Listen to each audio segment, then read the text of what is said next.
Hey guys, what started as a desperate attempt to get rid of the Monday blues turned into a system that works to passionately pivot in business, in life, and even in relationships.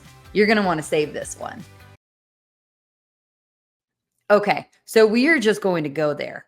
There have been times over my corporate career where not only would I dread Mondays, I was definitely waking up every weekday just trying to make it to Friday. And even worse, I would start having the physical reaction on Sunday evenings where my stomach would become unsettled. I'd already be able to feel the stress creeping into my shoulders and then into my chest, and it was only Sunday night.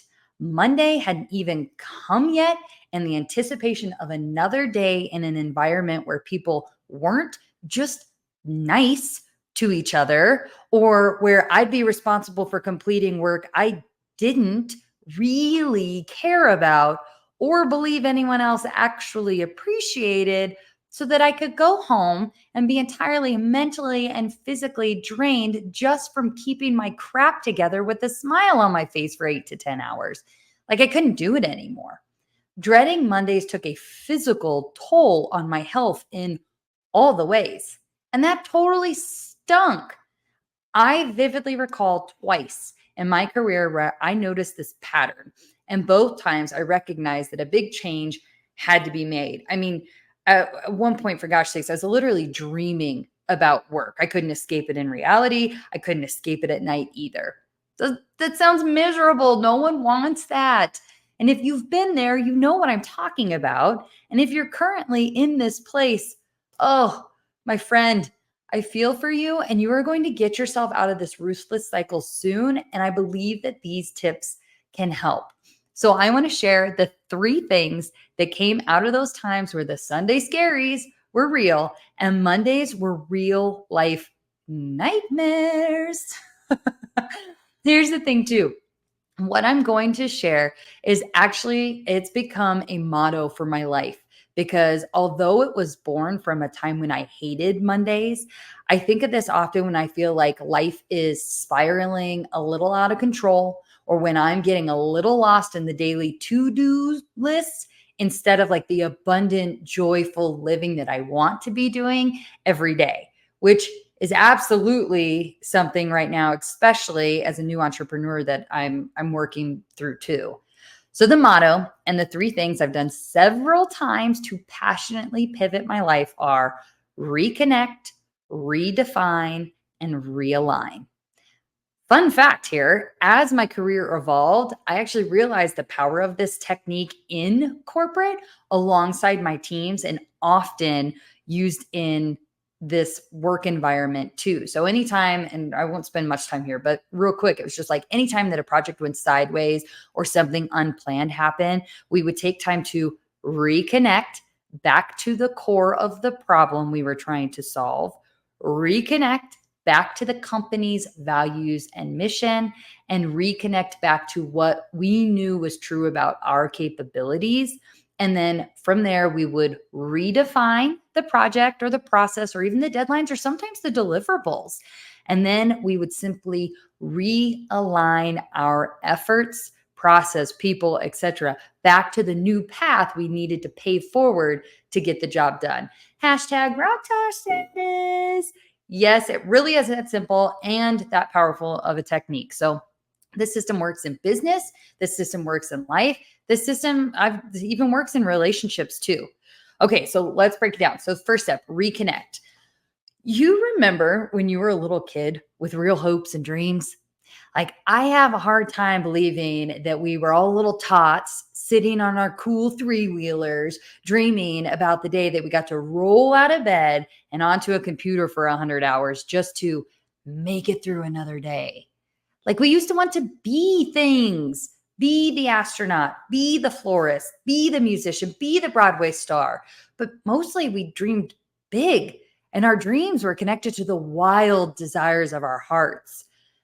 Although that big, wild piece of us lessens maybe over the years, I think that that same big dreamer is still there, hidden deep inside you know, behind maybe even like the weight of caring for a family or paying never-ending bills or meeting the demands of an overbooked schedule or trying to be all the things to all people.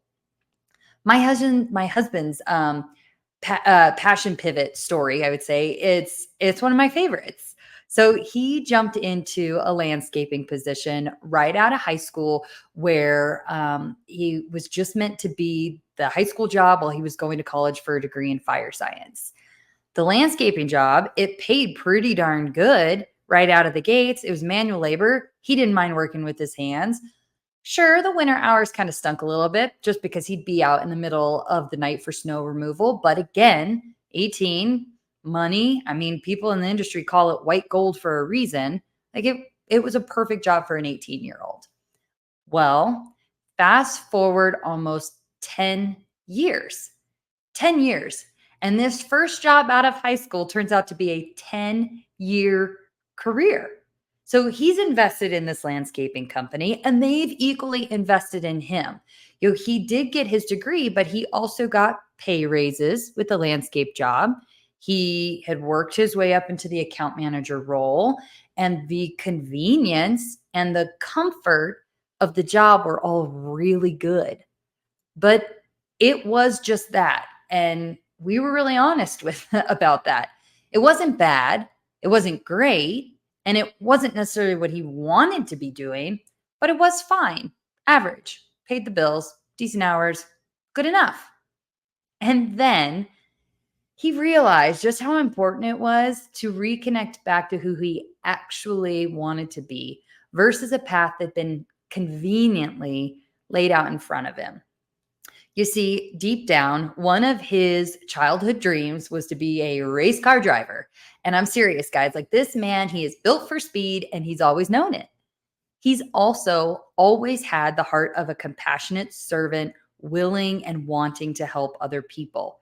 Remember, he had obtained a degree in fire science while still working at the landscaping job.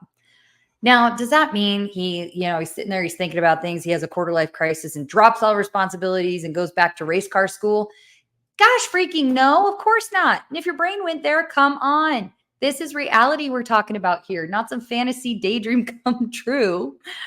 What he did do was start considering and just opening himself up to the possibility that maybe, perhaps, he could create a better than average life. And that maybe a long term career in landscape maintenance wasn't actually for him and wasn't actually the life he wanted. And it was okay to not have that particular desire. So I will fast forward a little in the story here just to say that today, my husband, he's a very proud firefighter. And not only that, but he is an engineer, which means he gets to drive the rigs for one of the biggest and busiest stations in the city. So he's one of the happiest people I know. And all those years ago when he got on, he was actually the person who made me believe that you could find a career that you genuinely love and you can't wait to go to work to in the morning. And we all want that.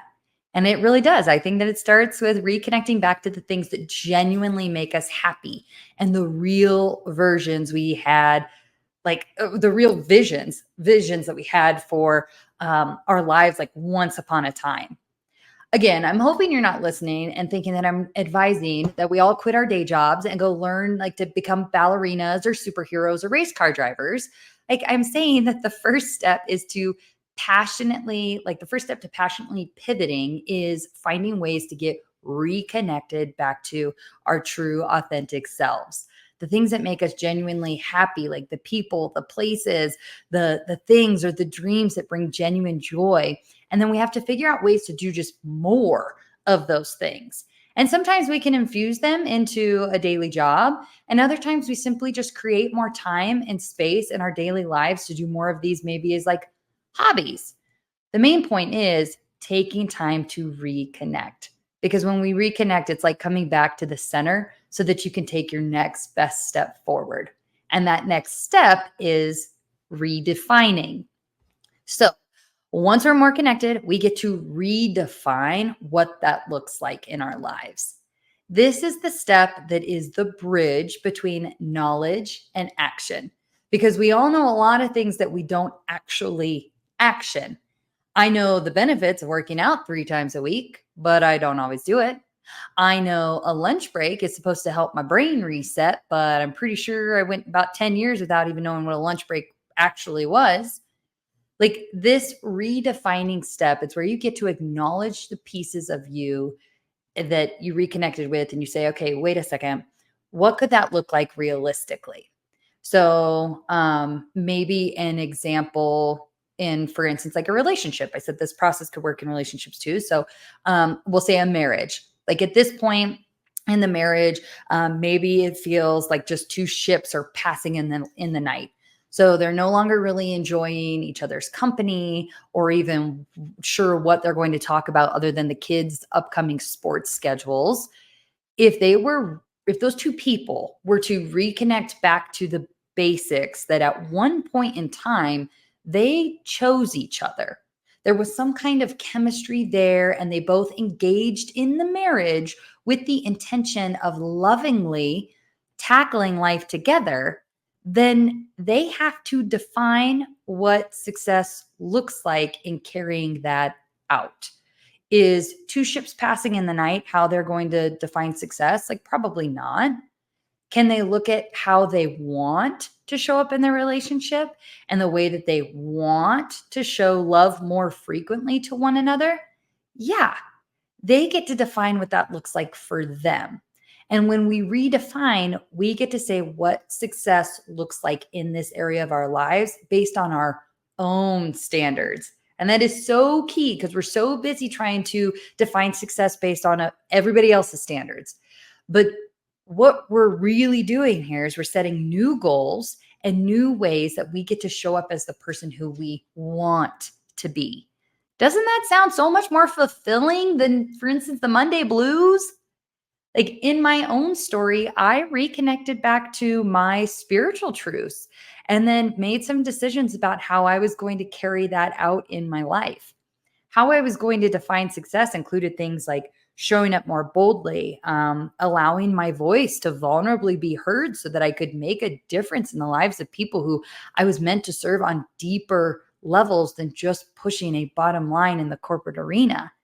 And my friends, ta-da! Here I am today with a friggin' podcast. Like, I still can't believe it. And although it definitely comes with its own set of challenges, like, I'm loving this. This is exactly where I am supposed to be, here with you. And I am so, so, so grateful you're listening in. And just know I'm so dedicated to both of our success and our reconnection and realignment back to the greater purpose and the bigger dreams meant for us. I'm living proof that when we connect back to our true selves and set goals that reflect what is most important to us, like what's most important to us in alignment with our own standards, then we position ourselves to realign our lives to those things in the most abundant, easy, transformative ways. And that is the third step, realign, which is really just the action step. This is where everything comes together because we know what we want. We've defined how we're going to get it, like how is that going to show up in our lives? And then we get to take some action towards that kind of a life. One of the people who I love to follow and who I've even invested in for my own personal development is Amy Porterfield. I love how she shares her story about realizing that she desired more freedom in her life after sitting at a boardroom table and recognizing that the most powerful, successful people in the room all shared this commonality. She then talks about how she went through the process of what she wanted her life to look like, and then how she took the actions to create a life and $100 million business aligned to that vision. So she's living proof. She's got a podcast too, Amy Porterfield. Check her out. When we are connected, we have clear goals set and we align our actions all together. Like it's gold, baby. It's gold. So let's recap like we always do. You want to passionately pivot your life, then it's time to take 3 steps: reconnect, redefine, and realign. If you happen to be having the Monday blues, that's your very clear sign that obviously something needs to change. And notice, I didn't advise that that was your clear sign to quit the job. That's not the case.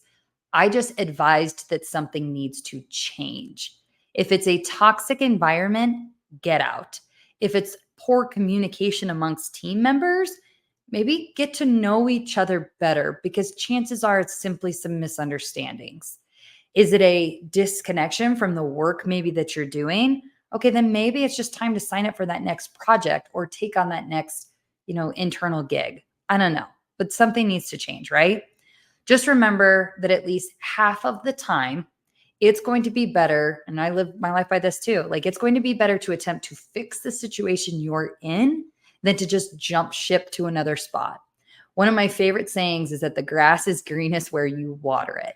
Meaning, if we took half as much time investing into the lawn or the grass of our own life as it is, it would become just as green, if not greener, than the grass we keep admiring in the next door neighbor's lawn, thinking that they've got all their stuff together. So if it makes your grass greener to drastically change your job that you're in, okay, then you know what you got to do. Reconnect, redefine, and realign. You got this. And hey, one last thing before you go. If any of this landed with you today and you want to see how you could apply this personally in your life, I have got some exciting news. So, inspired by this Undruggle the Struggle podcast, it is official. The coaching programs are open and accepting new clients now. I would be honored to be the coach in your corner to get you from where you are now to cashing in that freedom ticket for more peace and joy and purpose in your life.